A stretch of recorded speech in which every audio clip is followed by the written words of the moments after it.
thì khi ta khen rồi cần hay anh hành là khi ta khen cần đã anh hành là nè tụi nên là khen lệ chứ hay mi giò hiền cần khoan cần lâu lắm mà cần cái về để đó nè anh thật là ba hai em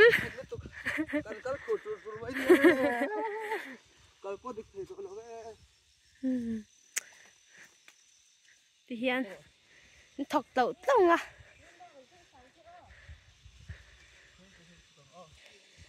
cái thầu dầu chắc cái chục thề đó nè à con hi nãy lúc tụi con ô anh đây em ê cái này là bác sĩ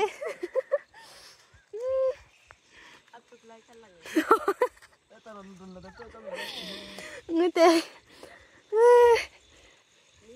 mi cần tụi con mong là so tóm đâu mới cho nên anh đuổi đầu thay là cái này cái phụ ngay vậy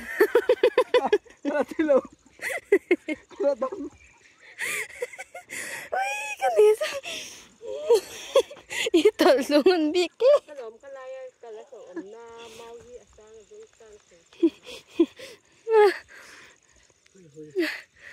thôi bên cha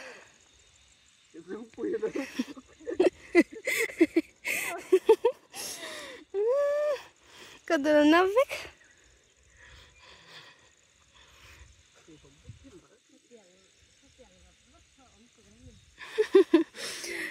rồi rồi lim rồi lim anh nha nãy lâu thấy rồi con hi là rồi lim chia xí rồi hay nó xiêm chia rồi ba nên đẩy lâu về luôn tụi con vậy chú hay school cho tên nha cần tia sao này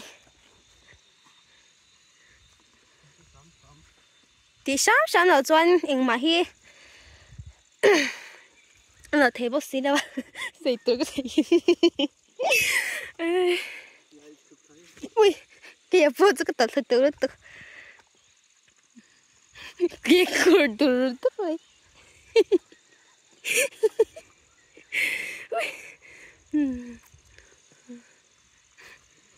ô đâu hay hi bằng mình đi phí hi từ đầu té này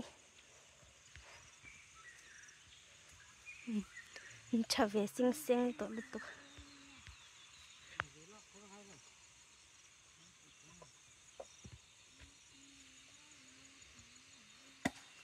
phòng mà tự nhiên anh đã chết là van mà đi hin tụ tại đâu thế cả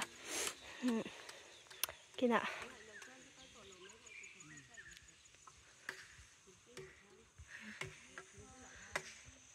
thọc lâu tê lên đấy dài véo này xong đã bỏ anh phun vàng tụi mấy lắm hey